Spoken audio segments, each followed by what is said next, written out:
All right, ladies and gentlemen, thank you so much for coming.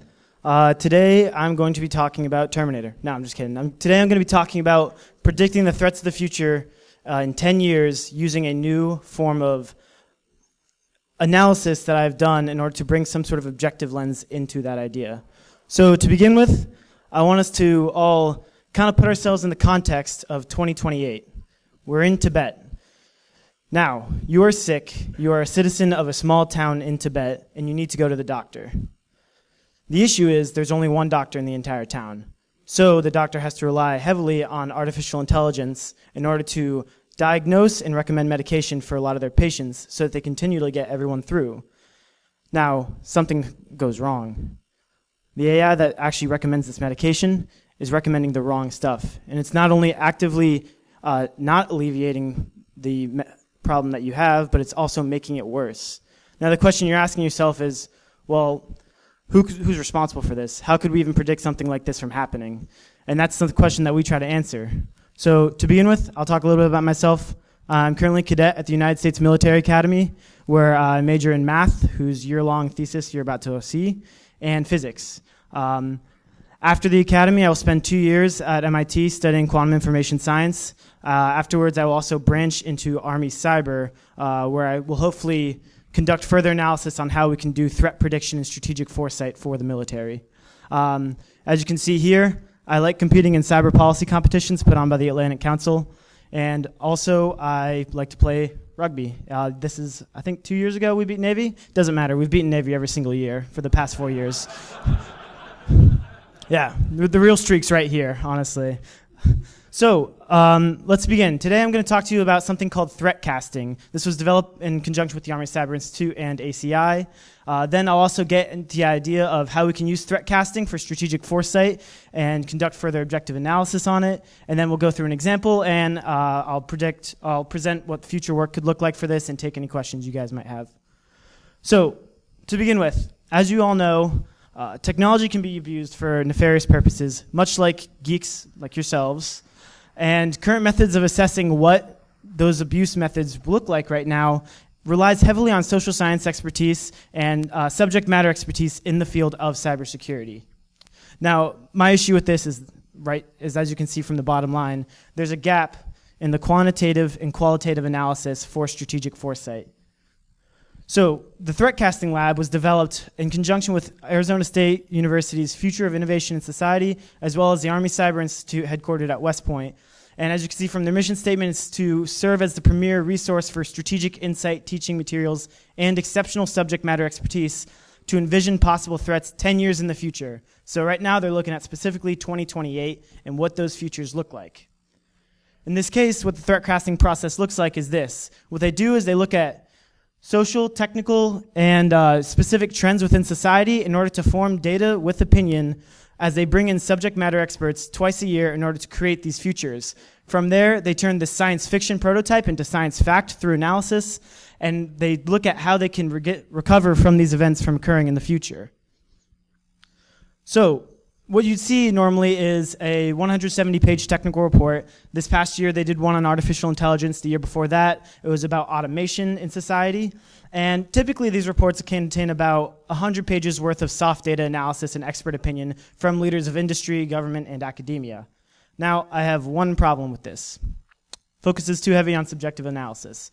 And this kind of makes sense. We have a lot of leaders in artificial intelligence right now that say, one, it'll either elevate our society to new heights never seen before, or Skynet's going to happen.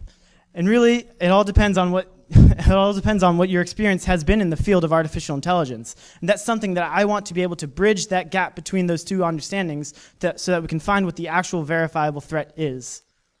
So the goal? We want to objectively analyze the futures developed by the Threatcasting Lab. So what's the solution here? Models.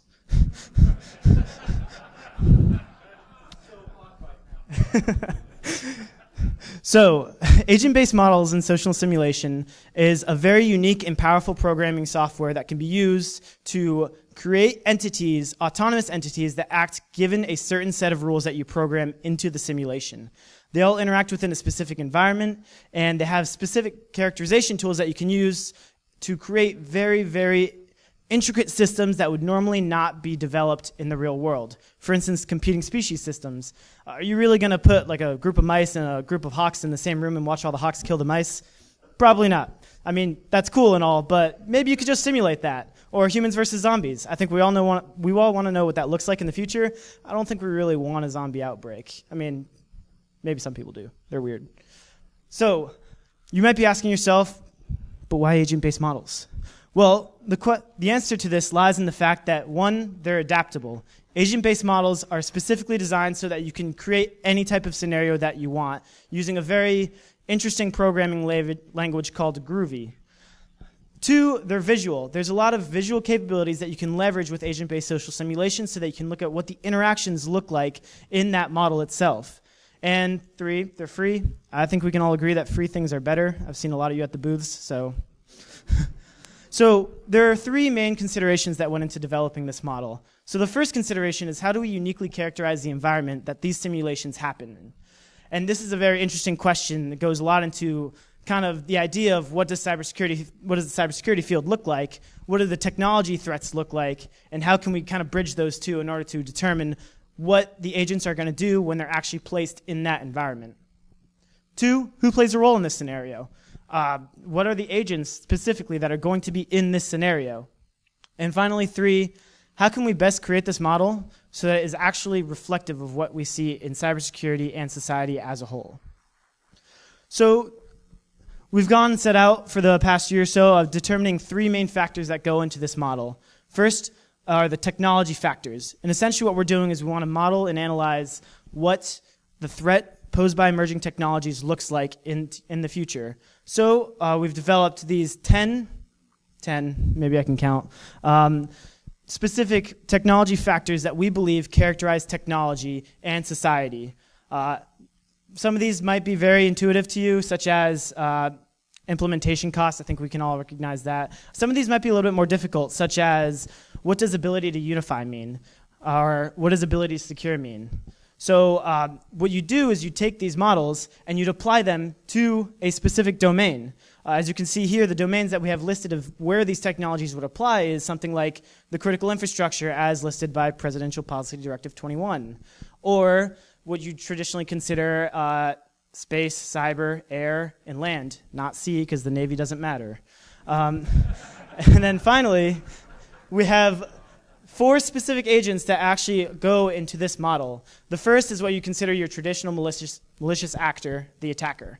Next, you have the defender, geeks like yourselves that try to actually create systems that are robust so that they cannot be attacked. And finally, you have the user of the technology, everyday people, maybe the government, maybe a hospital. And then you have what we consider almost a pseudo node or a pseudo agent called a tech node.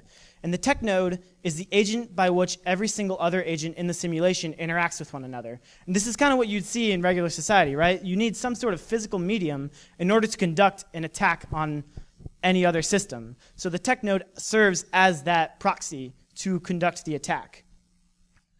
So I'm going to go through a little bit of an example developed by the Threatcasting Lab last year. And from there, we're going to apply this business process in order to see what this type of analysis looks like. The simulation is called 2 Days After Tuesday.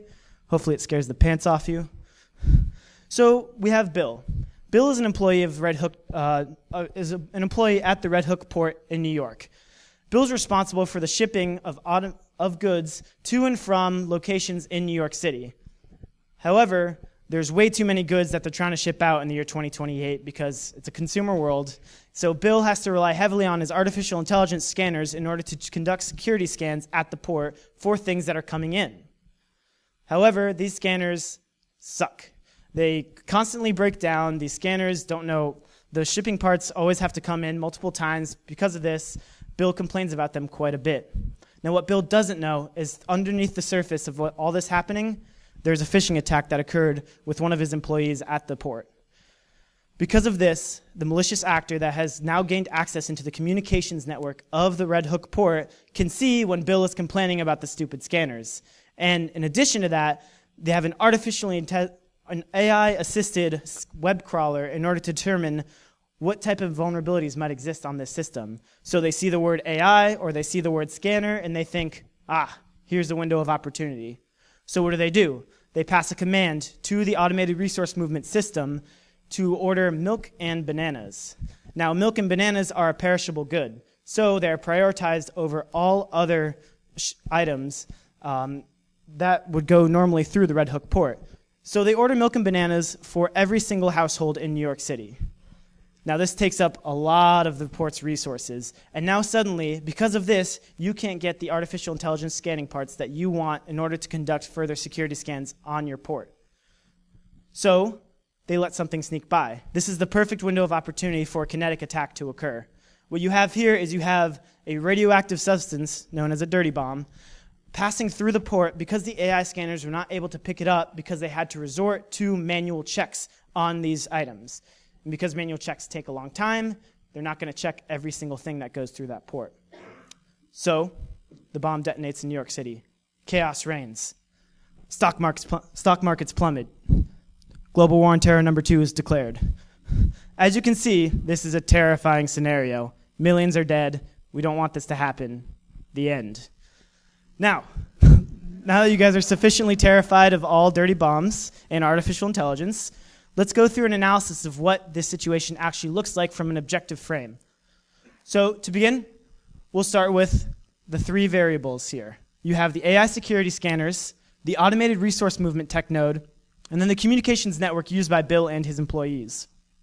What you want to look at is the variables specifically, these levels for each different tech node. So what I'm going to look at is the levels and the effect that this variable has on the simulation.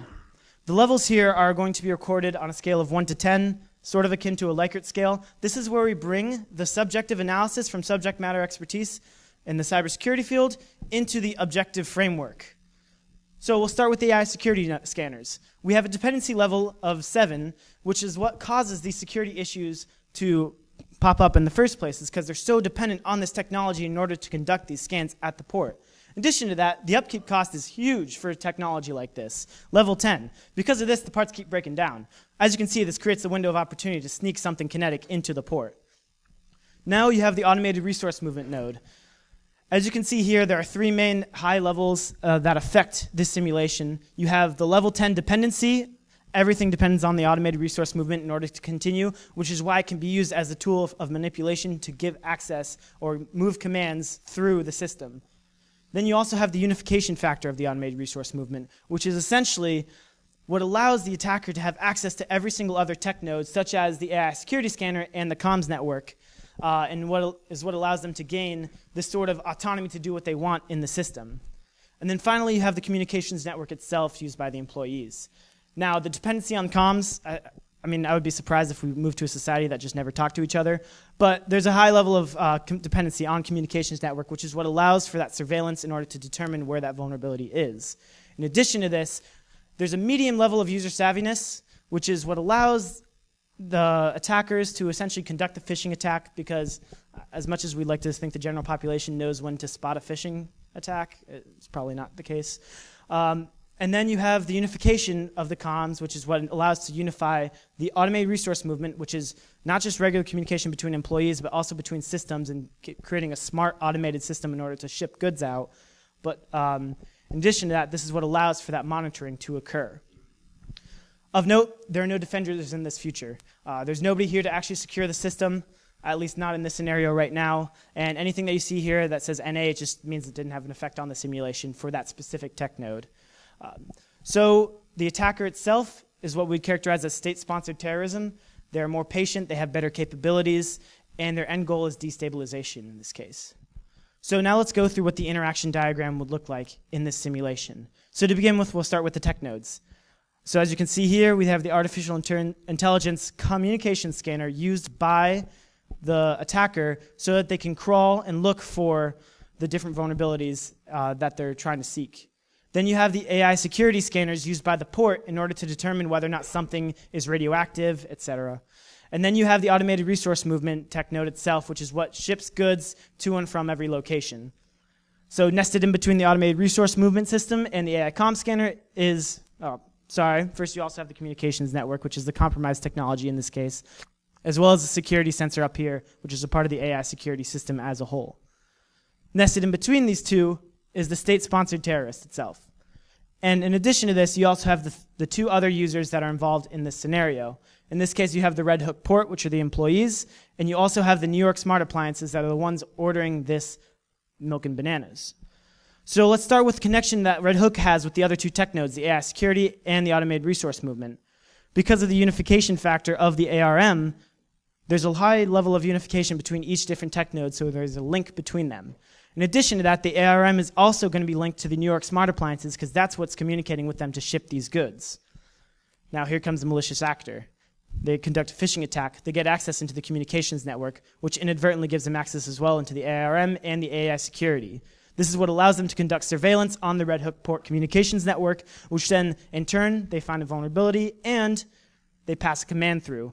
What this command does is it inadvertently pauses the AI security scanners from getting new parts. So you might be asking yourself, all right, well, this sucks. Where can we place a defender? Where would you guys place a defender? Does anyone have any ideas?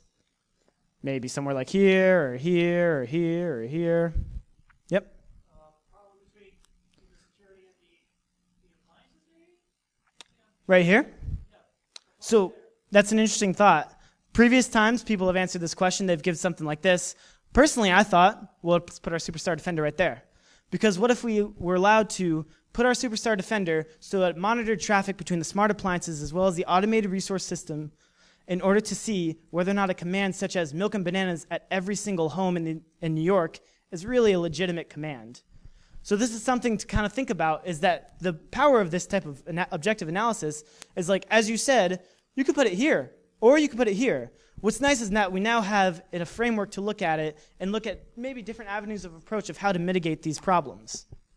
So my vision for this project is that we want to develop this model into a business process. I believe that this is something that strategic foresight firms can use in order to determine how they want to look at threats in the future so that they're not bogged down by groupthink or other types of problems that would only give them one avenue of approach. In addition to this, I hope that we could improve the military's ability to adapt to future warfare challenges. The threat plane right now is widening. As you can see, it does not take a lot for you to gain access into a system or to cause damage into that system as it did before. In addition to that, we have a lot of non-traditional actors that have come onto the scene that are causing a lot of havoc. And my goal is that we could develop new tactics, techniques, and procedures, there's your military buzzword, in cyberspace based on the type of analysis that we can do here. Now, if you have any thoughts about where you think this project could go, or maybe about the scenario itself, and maybe how we could develop the scenario so it's better reflective of society, I would love to hear them. My email is right down there. It's just firstname.last name, or lastname.first name. So finally, I'd like to acknowledge Dr. Charles McCall and Dr. Ozick at Argonne National Lab. They helped me with developing this model, as well as looking at the protocols that you could do for this model. Dr. Pulley Blank at the United States Military Academy, and Bride David Johnson at Arizona State University. He heads the Threatcasting West workshop over there. And of course, finally, our benevolent overlords, BSidesCharm. So I'll now take any questions that you guys might have. Yep. Well, so you have to get the dirty bomb somehow into the United States in the first place. I mean, that would be very impressive.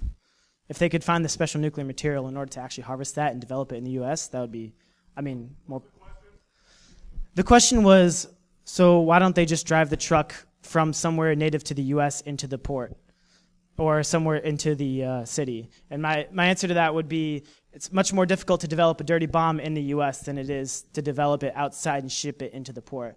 This was just one specific scenario of something that might happen. Any more questions? Yep. Yeah. Yeah, it looks like your initial conditions, you made a generalization. We call it protecting the technical use of those. There's standards and other things that actually influence it. So that model right there is going to have major variations, just like in weather, because your initial conditions are actually off. I found interesting. From an agent standpoint, looks like you didn't include the politics at the agent level and business objectives. So those were actually two major objectives based on good or bad products. You're absolutely right. No. Supply chain manufacturing, 1, 2, 3 roles deep. Right, so that actually gets into the other part of this analysis. This is more the brunt of the work that I've been doing for this year-long project, is other considerations that we have to look at, which are technical and strategic considerations. So yes, there are politics that play into this and other financial movements that actually play into this type of scenario, and that's something that we're trying to explore is, what does this look like? And one of the questions we actually tackled when you talk about the generalizations is, how specific should each node be? What's the granularity that we want on these tech nodes? Because, I mean, if you think about it, say we have a vulnerability in the way that Microsoft Word starts up each time. Well, is that really something that we want to model in this case for this simulation? That's very specific to Microsoft Word. So how would we be able to adapt that to strategic foresight as a whole? Yeah, I'll take one down and I'll come back to you later.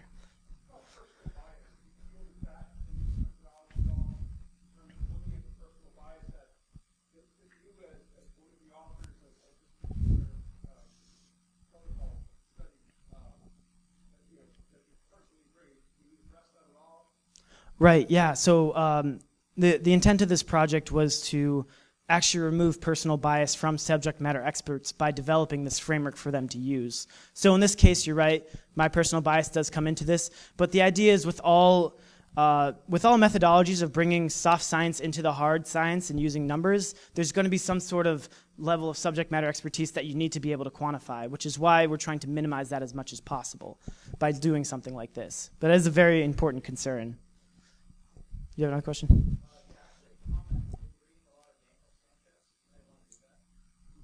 Okay, yep.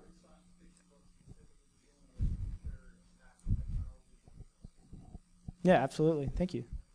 Yep.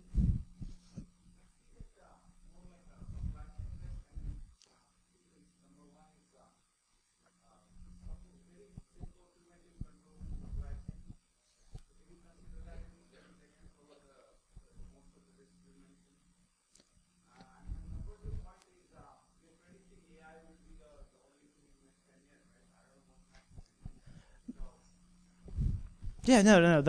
Thank you for asking those. So the point of this year-long project was actually to address not just AI, obviously. We use a specific case study here of AI, and you're right, there is something important about the supply chain that could potentially mitigate this risk. But it's to look at all technologies in the future, such as quantum computing or any of the other technologies that you might see out there that could potentially affect society as a whole. And that's when we apply the framework to look at, well, what did this look like in the simulation itself? And as to your supply chain comment, is that's important, right? Like, did the visualization tool help you recognize that maybe there are some supply chain mitigation techniques that you can use in order to prevent something like this from happening? And if it did, then yes, that is very good, and we've done our job here. Yep. So one thing I'm interested in asking is, have you or anyone on your team been to talk to people that actually work in and around the dock, specifically dock workers and law enforcement teams? And I ask that because the human intelligence that you can gather from that would help fill in any holes that you have in your analysis. Absolutely. Thank you for asking that. So my advisor, Colonel Natalie Venata, sitting right back there, she developed this specific scenario. She did talk to dock workers. But you're right, this is part of the process. Is if we're going to do this, we need to actually talk with people on the ground in order to see what their expertise in it is. Yep.